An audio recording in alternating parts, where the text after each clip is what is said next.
Simba's a great example. You go back to Lion King. What's the first song he sings? What's Simba's first song? I just can't wait to be king. And he has no idea what that means. It means privilege to him. Yeah, right. And what it really means has much more to do with responsibility and opportunity. That's right. And what do those people under your influence, what do they feel?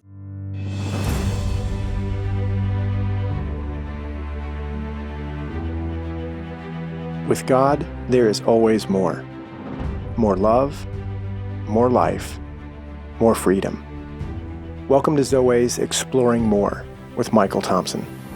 C.S. Lewis once wrote, "Our Heavenly Father has provided many delightful ends for us along our journey, but He takes great care to see that we do not mistake any of them for home." Join me and the team as we explore the kingdom together, discovering the deep truths and offering encouragement for the journey. There is always more. All right, welcome friends and allies to the Exploring More podcast. Yeah. So give us an update about King Me, man. What's the latest there? I mean, that could be a whole episode on its own. It is, and I forgot how this feels until it happens again. So when a film is coming out and Jimmy Fallon and the late night shows and even some of the daytime shows will have the actors on. Sure. Well, they filmed it like a year ago. Right. They did the bulk of their work and now they're kind of in this promotional space, you know. So I feel like that's somewhat true of a book. Like my writing work is pretty much done. It's in the hands of other people now. Right. In some editing and copy and proof. And then, and it looks like we're on schedule for a Christmas time, end of year this year, maybe pre-sales as early as late October, 1st of November, something like that. We'll see. Yep. But that's all unfolding. So King Me, I've had one group of guys that I've walked for the last almost 4 months, kind of walking through the manuscript and letting them taste it, sample it. Yeah. And you getting to hear how they're experiencing it. Yeah. And no major fumbles or anything like that. Nobody said, what are you talking about? Yeah. That's good. That's always good. There's always those guys there's a few always that I and love them, man. There shouldn't be a comma there, or that's actually a semicolon. Like, I hear you, man. I think I hope somebody's gonna take care of that. Yeah, appreciate you, but not your job. What did you experience? What did your heart feel? Yeah. So, just a quick recap. What's the book about? I know we're going to have new listeners and new watchers now.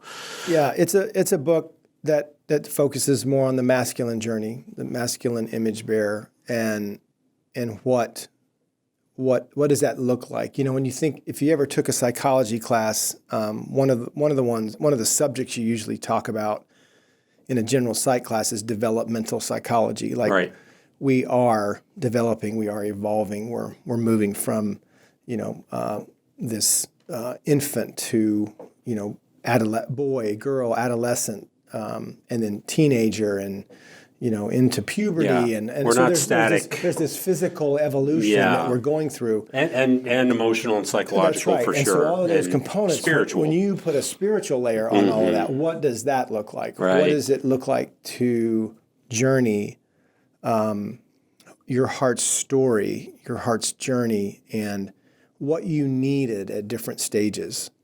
And so psychology has a lot of that, right? There's things that boys and girls need, that teenagers need, that 20-somethings need. So what does that look like? And then to bring the spiritual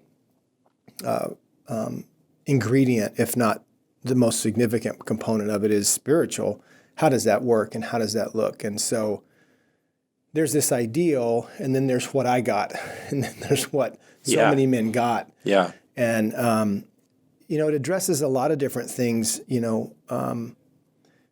the masculine crisis in many ways, what's going on there. The title, King Me, what the subtitle looks like is working to is that King Me is this hope of every man, that there's this validating moment. And there should be many of them. But this validating moment, if you think of checkers, literally when you move across the board and you navigate this opponent, this minefield in many ways, right? Yes, and you get to the other side. You don't get there without cost. Usually a couple other people, a couple other pieces get taken out and sacrifice themselves so you can get there. And then when you get there, there's this request, there's this demand for bless me, king me, validate me. And then you become a different piece. Right. And now you get to move around the board in a different way. And now, you are able to go in many ways, fight for those other pieces, to fight for those other people. So that illustration is one we kind of play through the book. And I think about men in their 40s, 50s, and 60s, which I'm in, you're in, 58. And there's so much road behind us that we can look back and begin to walk with God in a way of what happened to me? Why do I think this way? What is it that I believe about myself, about others, about God? And what if some of those things aren't true? And the what if is kind of a kind way to say, well, there's things that have messed with our systems. Right. And, when it's obviously really bad, we use the word like trauma and woundedness. Sure. And so identifying some of that, so it's an invitation to walk with God back in your story, not to stay there, but to work there with God, to give him access to some things so that you could get free, more and more and more free, and live in this space of what we try to talk about in the book quite a bit is what is a good king? And Jesus being the King of Kings is where we want to look and what we want to see. How did he roll? What was because if you have him, he's our example. If you have him wrong, you can't get right. Sure. And so there were things there too. So there's different parts of the book like that, and it progresses like that. So I just think when I heard that in the past, and maybe some other guys that are listening and will read the book, a good king. If you're going to be a good king, you got to look like Jesus. Well, man, that sounds impossible. Right. Like, I can't be the son of God for crying out loud. You know what I mean? So what's that look like? Like, how do you walk into that? And I know you get into that the book, like not just what does that mean? What is a good king? Because I think we could discover that, right? You could go to the Bible, you could read about Jesus, and there's your example. It's the bridge between me as a guy who there's a 0% chance that I've interpreted my life correctly. Right. And there's a 100% chance that I've been wounded. Right. There's a 100% injury rate amongst men. Women too. But we're talking about men. Right. So how do I bridge the gap between the example that Jesus gave and gives and me and my brokenness and misunderstanding? Yeah.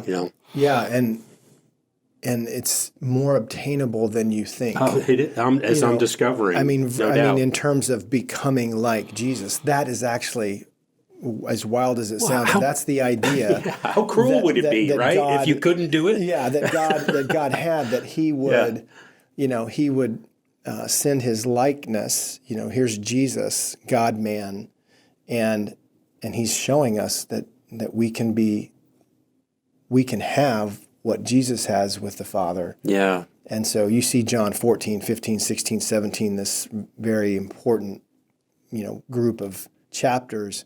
And so, the frustrating thing is when you're being invited to do something that you can't, or don't know how. Feels impossible because you don't know where to start. Or weren't equipped. Sure. I was just talking to one of our team the other day, and he said, I don't like feeling like I'm not competent.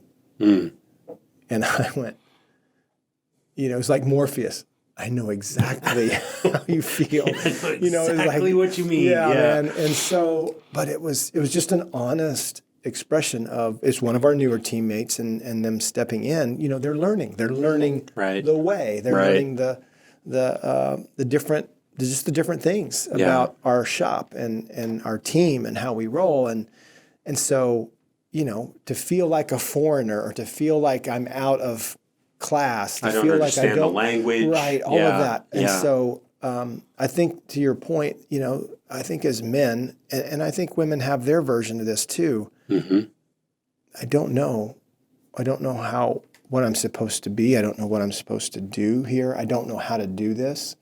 And that's frustrating if it's something as weighty as Christianity, as faith, and you're being told that you're the problem. Right. You're getting told that you're doing it wrong, but you're not telling me how to do it right. Yeah, exactly. It is very frustrating. So all of that to say, I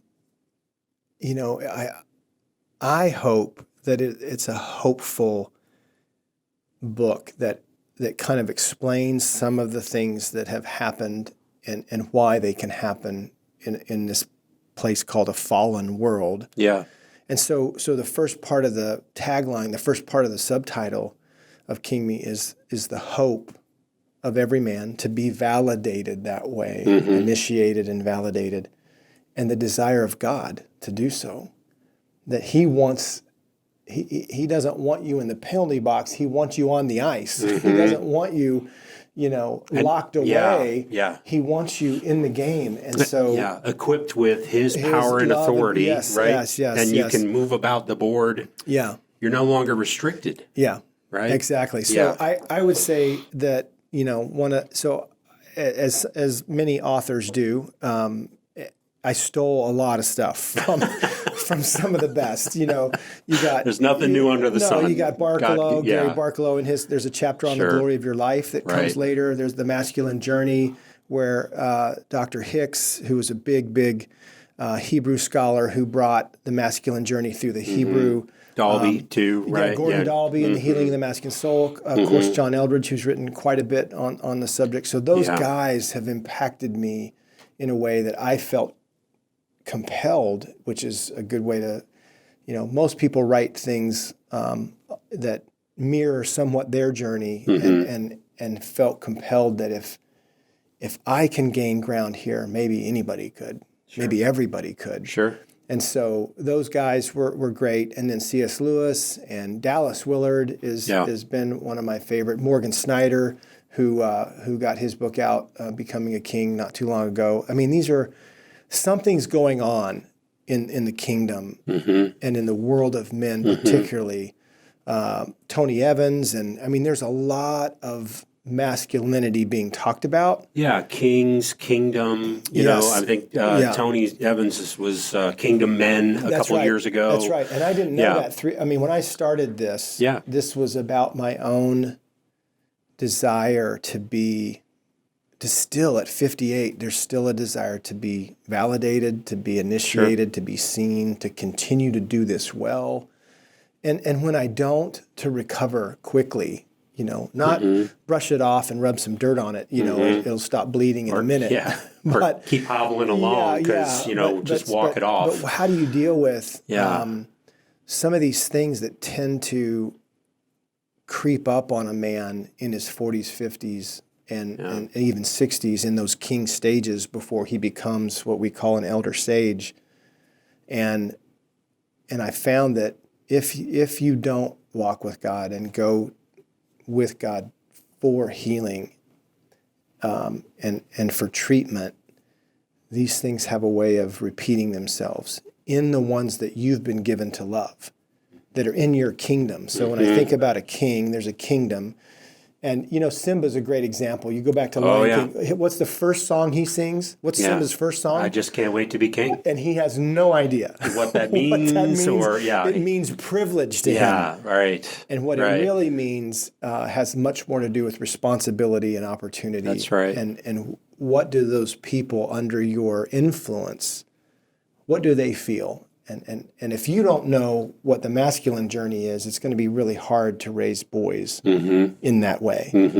And the feminine journey is not that hard of a translation. And if you don't understand, again, your spiritual development and what every decade looks like, you'll probably just show up in time to, kind of get them to where they need to be for soccer, get them to where they need to be for school, help them with write some homework. checks, There's something much larger happening. And to be a man watchful and paying attention to what our children are going through is probably going to be a better man, not to put any dads down, but could be a better dad than some of those that we had who weren't paying attention to all this because it didn't happen for them. Right. So how do we see masculinity, SJ, recovered? I think this is a book that's hopeful that it can help create the map, create the some of the destinational points. What does initiation and validation look like for 14-year-olds or for 8-year-olds or for 40-year-olds? And so to kind of move through those stages and keep the questions being very, very similar. Right. Because the questions seem like they stay the same in the masculine and feminine heart. They really do. I mean, do you see me? Do I regardless matter? of the decade. Do I matter? Yeah. Can I help? Do I have anything to offer? Am I good? And man, when you have heard messages for a lot of your life, that it's an old stat. What's the ratio of negative comments and criticism versus positive? You need 10 to 1. It's 10. Yeah. 10 you remember positive to 1 negative. No wonder we're all dealing with isolation. Right. And how many positive comments have we really heard? Well, how many moments of validation have most men really experienced? Not enough. Not many. Not enough. So that's just one element, I think, that contributes to this really interesting question that we'll talk about maybe in some other podcasts and when King Me comes. What's wrong with dudes, man? What's wrong with guys? Yeah, what's wrong with men? We did an episode about that a couple years ago, and it's definitely worth revisiting because even in the midst of this conversation, I'm thinking of a movie that I personally have probably watched at least 24 times. Some of our listeners, and I don't know if Caleb, at his age, if he's even watched it, but Braveheart. Oh, yeah. And I have always watched Braveheart as a movie about freedom and about fighting for others and what that looks like, brotherhood, right? And those elements are there for sure. No doubt, but I'm sitting here thinking about kings. I'm thinking about the King of Longshanks. Yeah. I'm thinking about his relationship with his son. With his son and Robert the Bruce and his dad. And then William Wallace and his dad. Yeah. And how those three sons. Amish and his dad. Yes, absolutely. So how those sons in the movie experienced their dads as kings. One was actually a king, and he was a pretty terrible one. But they were all kings of their kingdoms, small k, and then so how their sons take the lessons they learned from their dads, their kings that were over them when they were young men, and how does that translate to their lives, right?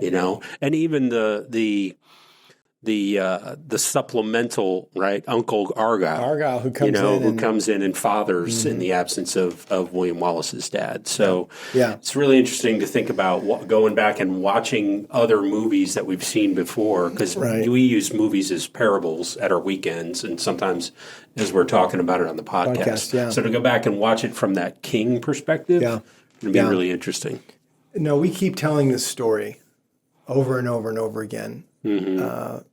We talked about Ryan Reynolds' movie, The Adam Project. Oh gosh! I mean, we tell this story with regular intervals of, in that case, not to spoil it, but no, you gotta go watch it. The older comes back to see the younger in time travel. Yeah, the 40-year-old comes back to see his 12-year-old self in time. And the 12-year-old has more wisdom than the 40-year-old does. So the same thing happens in Disney's The Kid, which was a pre-runner forerunner to the Adam Project. Sure. Bruce Willis back in his day plays a character. I think it was 95 that movie came out or something. So, yeah, something like that, mid-90s. But it's Same another thing. one of those stories of being visited by yourself. Yeah.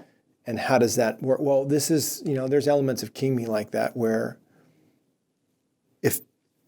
what would it look like to survey your story in that way with God and look at some of those things that didn't go so well, or some of those things that maybe need repair, some of the negative, the 10-to-1 we were talking about. Sure.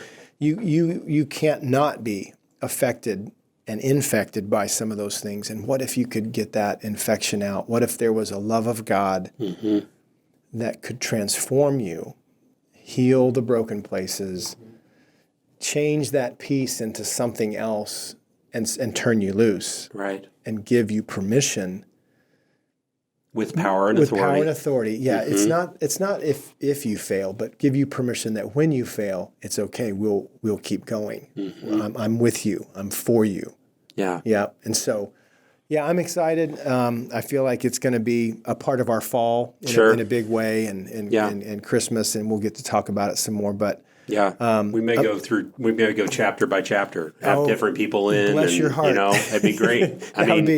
We could talk about maybe 10 minutes a chapter. Yeah, maybe. But I think after having a project like that for 3 years, working on it, writing it 6 times, and seeing that refinement, it's been good. I mean, those are things that have.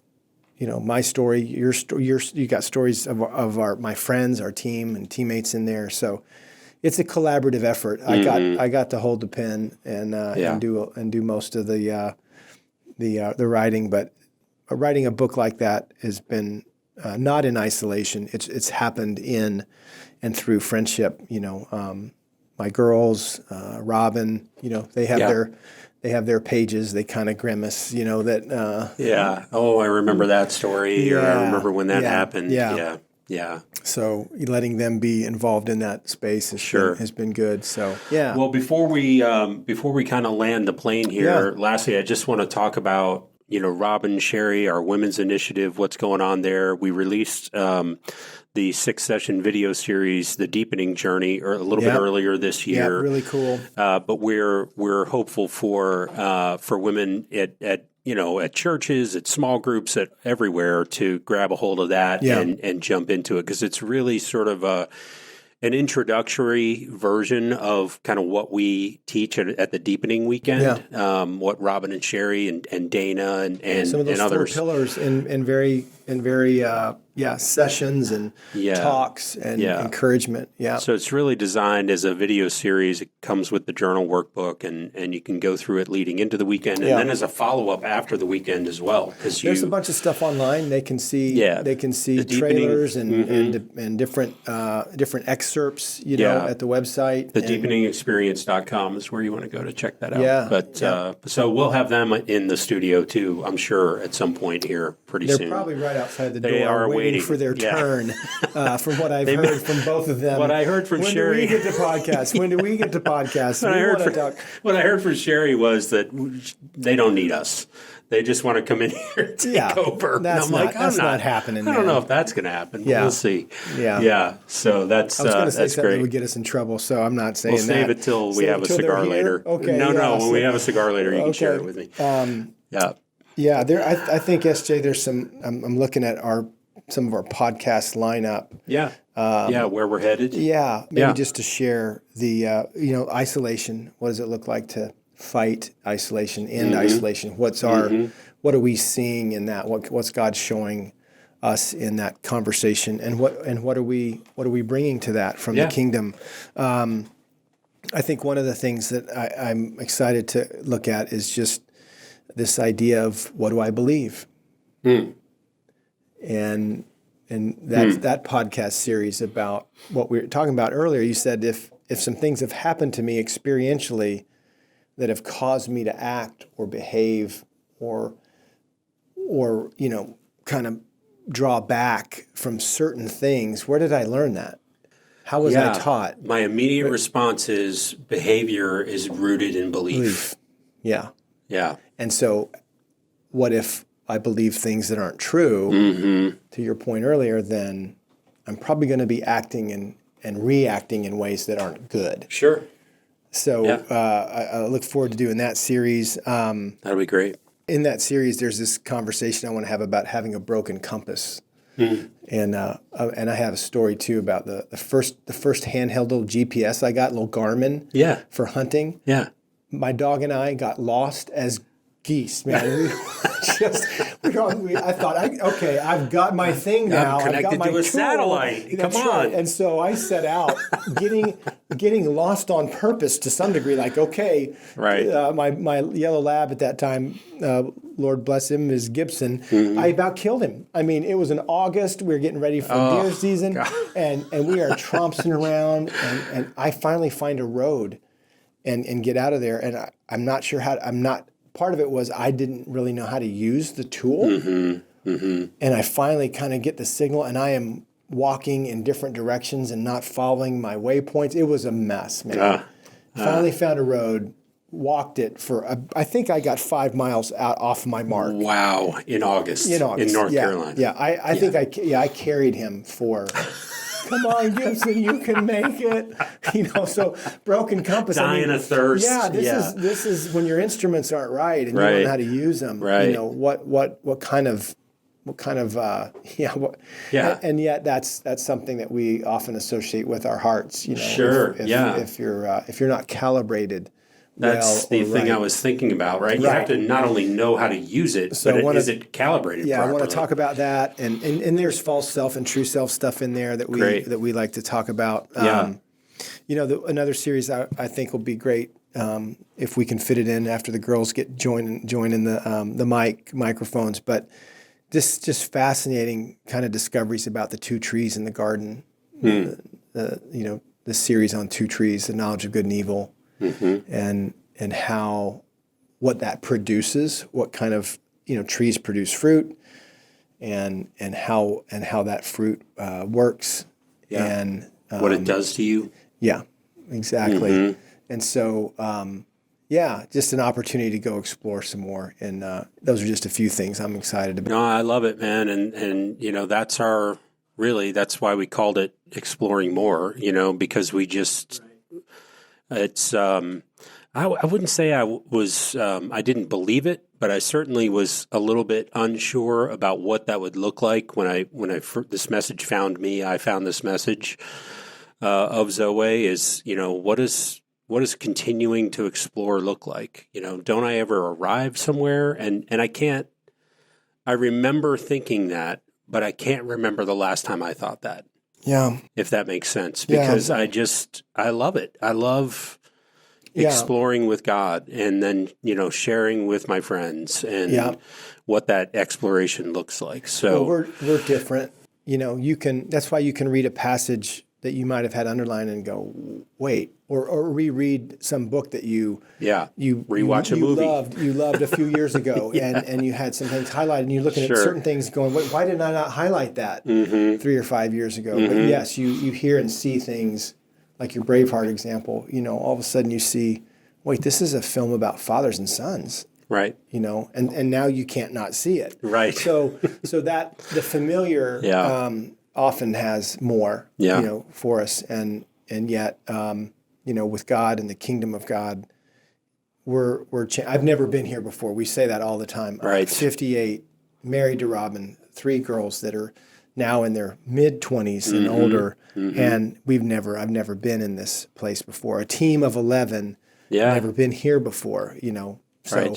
Right. And seeing our podcast change, to this video platform. Third book coming out. I mean, there's a lot. Man, there's a lot of things moving. Everybody's lives have movement like that. Sure. And so, to be validated and initiated for what is in front of you, what God, and that's a big part of it, SJ. I think King Me and other things that I've been learning is about God does want to entrust to us things. There's so many scriptures about our faithfulness. If we've been faithful with a little, He'll give us more.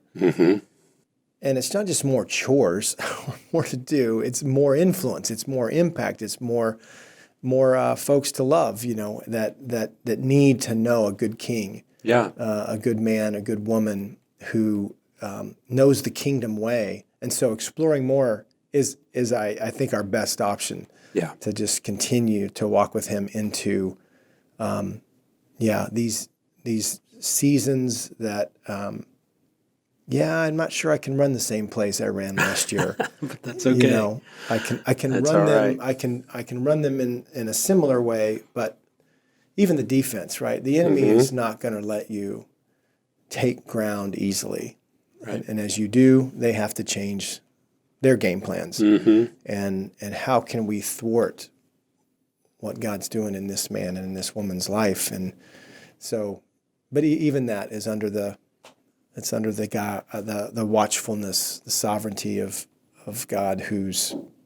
It's hard. There's some hard things going on in the world. One of the best ever written about it is Screw Tape Letters. From C.S. Lewis, no doubt. So I'm looking forward to it, bro. I think we got a lot of treks, a lot of hikes, a lot of hills to climb. So. There's no doubt, and some cool guests to go from our team and some other places that we want to bring on board. So it's going to be great. It's going to be great, and this has been fun. Maybe.